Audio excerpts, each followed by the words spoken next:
જે માતાજી મિત્રો આજકાલમાં સોશિયલ મીડિયામાં ખૂબ બધા વિડીયો વાયરલ થઈ રહ્યા છે। તમે એમાં હાલની તારીખમાં તમે જે સ્ક્રીન ઉપર ફોટો જોઈ રહ્યા છો, તમે એને ઓળખતા હશો, જાણતા પણ હશો હાલ કે ગુજરાતના કલાકાર, મોટા કલાકાર છે, એને હાલ ગુજરાતમાં મોટું પણ નામ કમાઈ લીધેલું છે।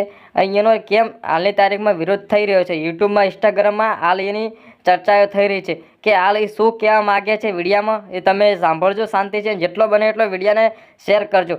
અને આ મિત્રો તમે જેટલો એને સપોર્ટ કરો પણ મને પણ સપોર્ટ કરજો। જય માતાજી મિત્રો, આવી જેટલો બને એટલે વિડીયો શેર કરજો। જય માતાજી, વિડીયો આગળ જોતા રહો। અને હવે તમને કહેતો જાઉં છું, આ પહેલા ડાયરામાં, સિલેક્ટેડ ડાયરામાં દાંત કાઢતા કાઢતા કહેતો જાઉં છું, સાંભળો, આવેશમાં આવી નથી બોલતો।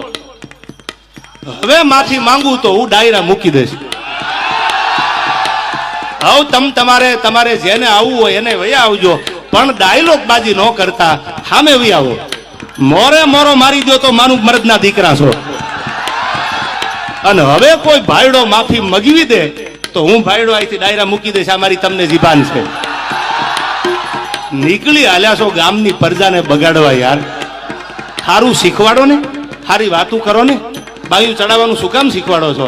આવનારી પેઢી છે, આ ભારતનું ભવિષ્ય છે। આમાં કોઈ કલાકાર બનશે, આમાંથી કોઈ કથાકાર બનશે, આમાંથી કોઈ ડોક્ટર બનશે, આમાંથી કોઈ એન્જિનિયર બનશે, આમાંથી કોઈ મોટો માણસ બને, એવું શીખવાડો ને। આવડે તો એવી વાતો કરો, અને ન આવડે તો મૌન બની અને તમને જેટલું આવડે છે એટલું સાહિત્ય કરીને નીકળી જાઓ। આ કોઈ લડી લેવા, કોઈ ડાયલોગ બાજી કરવાનો આ પ્રોગ્રામ થોડો છે। આ પ્રોગ્રામ તો સનાતન ધર્મનો પ્રોગ્રામ છે। અને સાહેબ, મેં ક્યાંક માફી માગી હશે ને, એ કોઈક ધર્મના થાંભલાની શરમ ભરી છે કે મારી માથી મોટું દુનિયામાં મારા માટે કોઈ હોય નહીં, એટલે મેં માફી માગી છે। હા, અમારી સિસ્ટમમાં નથી। હવે તમારી સિસ્ટમને કહી દીજો વહી આવે। તમારી સિસ્ટમમાં ન હોય તો હું કાઠી દરબાર છું, મારી સિસ્ટમમાં ન હોય। ફૂલ તૈયારી છે, મોરે મોરો આવવા દો, અને મોરો મારો મારી સામે સામે મોરો આપી અને પછી બાકી લઈ આપણે કોણ કેટલા પાણીમાં છે યાર। શું રોજ ઉઠી નાહકના યારા ગામના છોકરા બગાડો છો? હારવા જ રાગે મારી માફી માંગ્યા પછી માને મારી માફી બીજી સમાધાન વાળી વાત મને અત્યારે યાદ આવે છે। સમાધાન? ભાઈ, હું સમાધાન કરવા આવ્યો હતો?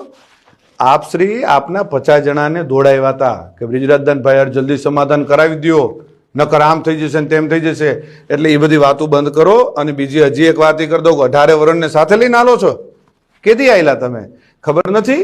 એક કાર્યક્રમમાં, જાહેર કાર્યક્રમમાં 10,000 માણાની, જે તે સમાજનો કાર્યક્રમ હતો, 10,000 માણાની વચ્ચે માફી માગવી પડી હતી, ભૂલી ગયા છો? ખોટી બધી વાતો બંધ કરો, જે કરતા હોય કરી ખાઓ। અને જે કંઈ થોડું ઘણું તમને આ જે ડાયલોગબાજી આવડે છે, જે કંઈ ટૂંકી વાતો આવડે છે 2-4 મિનિટની, એ કરી જાણો અને મોજ કરો। સોનભાઈમાં હમણાં જે તાજેતરમાં ઘટના થઈ, બિજરાજભાઈનો મારો જે વિડીયો સોશિયલ મીડિયા ઉપર જે ફરે, એમાં બિજરાજભાઈ જે કઈ બોલ્યા, હું કઈ બોલ્યો, એક હૃદયથી મરડાના પાદરમાં સોનભાઈના સાનિધ્યમાં ઉભો છું।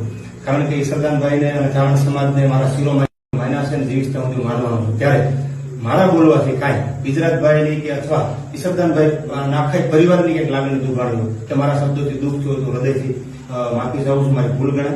અને ચારણ સમાજ પણ મારા શિરોમાં, ઈશ્વરદાનભાઈ પરિવાર પણ મારા